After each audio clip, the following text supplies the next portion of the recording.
Welcome, welcome sa bahay ni Kuya Mel.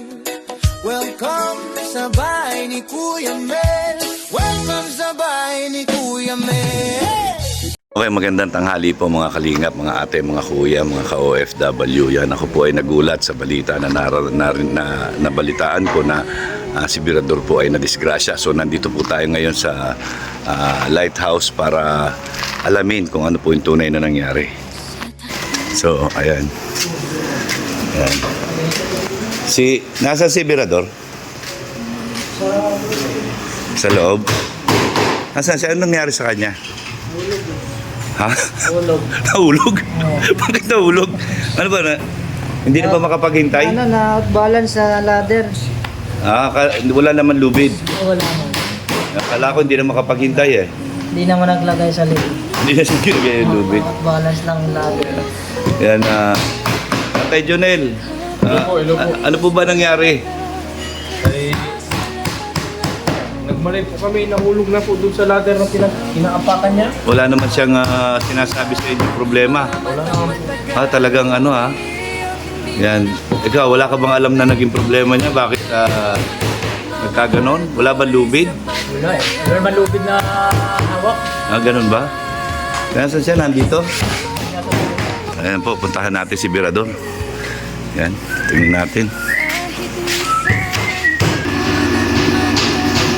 So yan mga kalingap, ayan na po si Birador.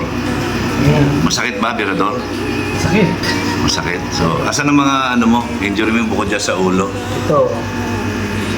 Yeah, Yung gumasgas sa simento, ano? Oo, sakit ko. Pasa lang to.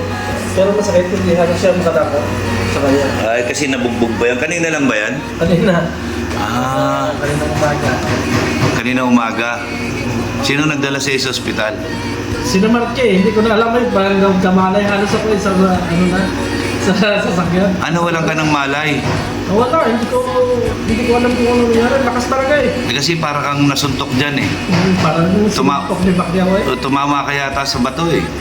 Sininto daw sabi nila. Kasi grabe yan, no? Yung ganyan. Tumama yan sa sentido mo yan. Hindi dito. Sa sentido nga yan. Dito. Pagka dyan tumama yan, mangingitim yan buo yan. Parang black eye yan buo. So, Hindi mo yung mulat eh. Siyempre magapa ngayon yan. Yan, Ang pagkapugi eh. sayang ang pagkapogi.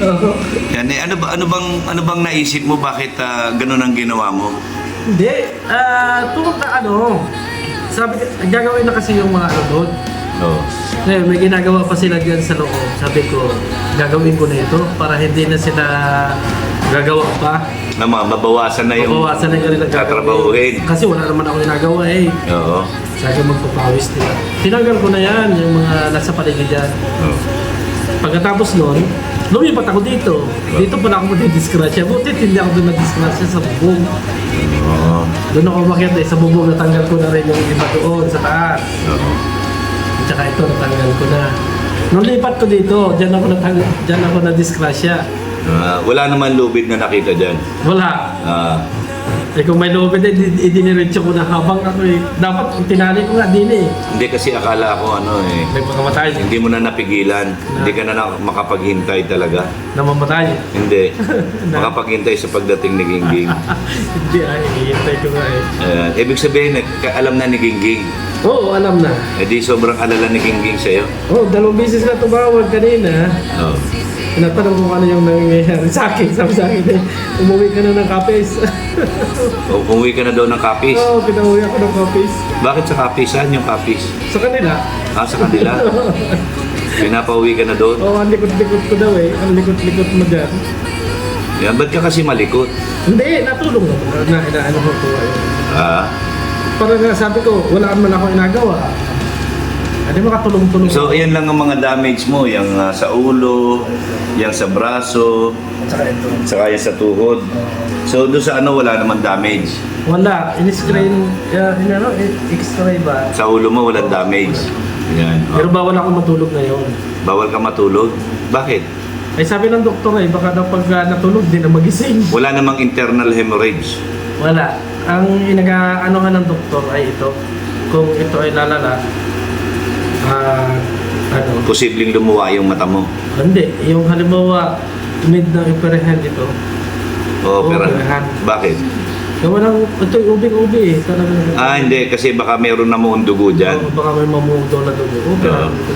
Operahan yan. Oo. Yun ang sabi ng doktor. Paano yan? Di papangit ka na. Magkakaroon ka na ng tahi dyan. Wala eh.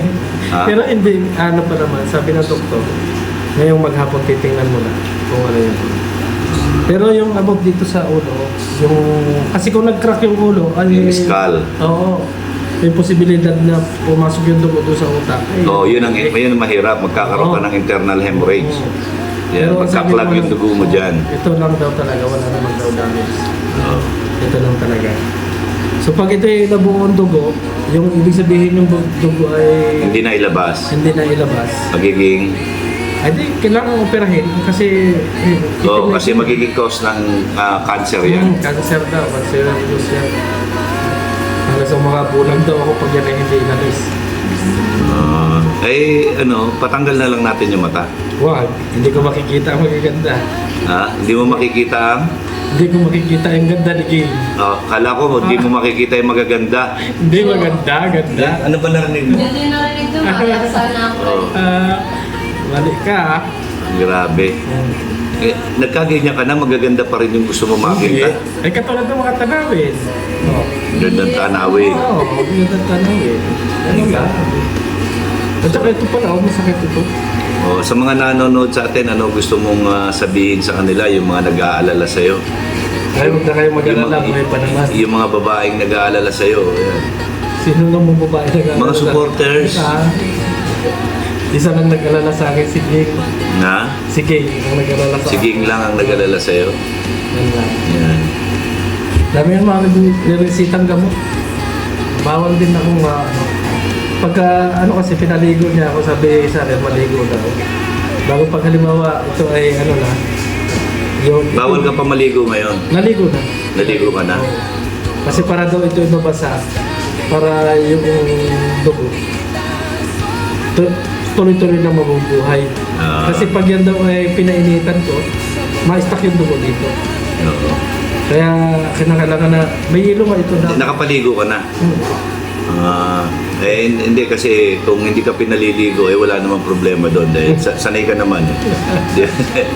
Hindi ako sanay maligo. Ito lang, hindi talaga may mulat yung iba ako Hindi mo pa mamumulat yan kasi bago pa lang yan. Hanggang ilang araw yan. Kaya Ikaw ngayon si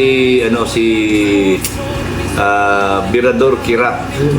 pero sipat na sipat ko. Sipat ang alin? Ano ba ikaw, inupakan ko, sipat na sipat yan kasi isa lang mata eh. Talagang uupakan mo pa ako talaga. Talagang nakuha mo pa akong upakan. Grabe. Ano kasi, sakit ng anto. Ha? Hindi makalakad halos. Tuhod. Nabugbog kasi yan. Tumama rin yan. No, pag giling kasi nung hagdan, tumukot ako sa bintana. Na yung bintana naman hindi nakalak. Hindi nakalaki yung bintana. Ayun, diretso talaga. Nag-slide. Di syempre hindi mo na nabalanse yung katawan mo. Wala nang balanse. Oo. Yun, diretso na. Ayan. So yun, anong sasabihin mo doon sa mga nag-alala sa'yo? Huwag na kayo mag-alala, buhay pa ako. No. Doon sa mga nagmamahal sa'yo. At salamat din sa mga nag-alala. At ganito talaga Gusto kasing magpapawis yung palapunta ng hospital. Yung sa nagmamahal sa'yo na nag-alala ng gusto. Katatawag lang naman yan. Katatapos na lang tawag. Kaya alam naman niya yung sitwasyon. Pero masakit pa rin talaga yung ulo. Masakit pa rin. So parang kailangan ng haplos ng pagmamahal, ano? Ano ay? Sana all. Yes, sana all. Yan po si Birador, mga kalingap, mga ate, mga kuya. Sa kondisyon niya po, hindi pa po maganda yung kondisyon niya kasi under observation pa yung kanyang sa may kanang mata. Ano po, kailangan obserbahan pa yan kasi baka magkaroon ng blood clot Hindi siya pinatutulog ngayon kasi baka mamaya pag natulog siya, hindi na magising. Hindi, totoo yan. Oo, Kasi totoo. yung dugo na dumadaloy dyan, baka biglang huminto yan. Pagka huminto yan, mawala ng oxygen, tapos ang kaligayahan. Yan na nga. At saka ito, parang bali, parang masakit. Kasi nga, baka naitukod mo yan eh. Bago ito kumampas. Naitukod mo yan. So, anong lesson learned dito? Mag-ingat. Mag-ingat. Mag-ingat. Oo. Kasi katulad niya, sabi nga lang gusto mong makatulong pero yun ang nangyari, di ba? Hindi natin maiiwasan yung disgrasya talaga. Yan ang sabi nga, kahit na anong iwas mo sa disgrasya, kung yun naman disgrasya ang lumalapit sa'yo, Hindi ay kasi- wala kang magagawa. Kasi ako sanay na yung kahapon walang trabaho. Pagkagaling namin kay Nanay Glinda, No.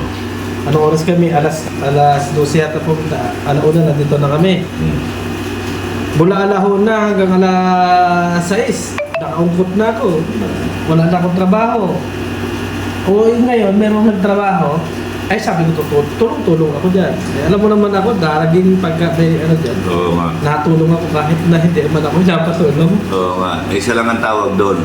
Pakilamero. Pero yun yung pakikialam na hindi masama. Sabi ka ni Kuya Pal, ikaw pagka ang manager dyan, bakit ikaw ay may pakit-akit ka? Sabi sa akin. Ayan, hindi. Talagang likas naman sa iyo talaga na gusto mo talaga kumilos ka ng kumilos. Kasi, nasakit din yung katawan ko pagka nakaano lang ako. Ako baka bukas magpapa-therapy din ako itong balikat ko. So, yun. So, mag-iingat ka na lang parate. Yan, sabi nga, sa sinasabi lagi, sa mga construction site, anong nakalagay na pa-skill doon? Safety first. Safety first. So, bago mo gawin ng isang bagay, dapat tingnan mo muna yung kaligtasan mo. Ligtas ka ba pagka ginawa mo yan? O ano yung safety precaution na dapat mong gawin pagka ginawa mo yung bagay na yan? Ganyan. So, sa ulitin, mag-iingat. Yan. Magdadasal ka kasi parati. Ay, nagdadasal ako. Nagdadasal ka ba? Kasi para yung disgrasya Mahal nga ako ni Lord kasi sabi nila nung mga nakakita sa akin dyan, ano daw, kung ano daw utas ako noon. Kasi ang lakas daw talaga ng pagkabagsak ko. Oo nga, hindi biro yan. Oo, hindi daw ito biro. Oo. Kasi kung tumama daw ako sa kanto na yon, pumutok itong ulo ko. Kung sa kanto. Kung sa kanto. Buti na lang hindi sa kanto. At baka daw, ililibing na ako sa araw. Hindi naman siguro. Oo, yun nga sabi, pati ng doktor, buti ka mo, hindi. Parang hindi man malayo sa katotohanan.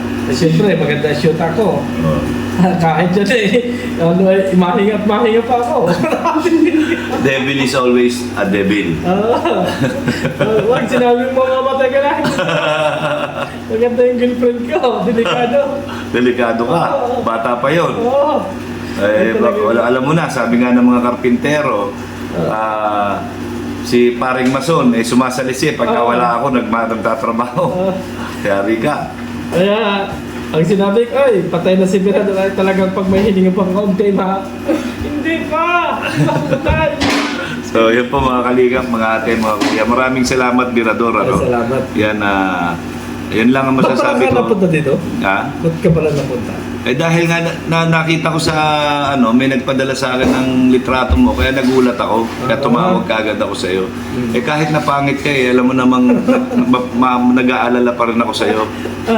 Walang diningin bagang pangit. Diba? Ikaw lang? Ako lang. Ayan. So, yun, maraming Diba? salamat. Yan. Salamat po yan. Salamat, Birador. Salamat din. Okay. God bless. Shana, ikaw saan ka na naman nagpunta? Sinamantala mo na naman yung nagla-live ako, bigla ka na naman lumabas dahil may pusa dyan sa kabilang bahay. Diba sinabi ko sa'yo, huwag kang aalis dito sa bahay? Shana, kinakausap kita. Huwag mo ako tatalikuran. Ikaw umaabuso ka na Sumasalisi ka na sa pinto. Shana, kita mo nga, dinededma-dedma mo pa ako. Shana!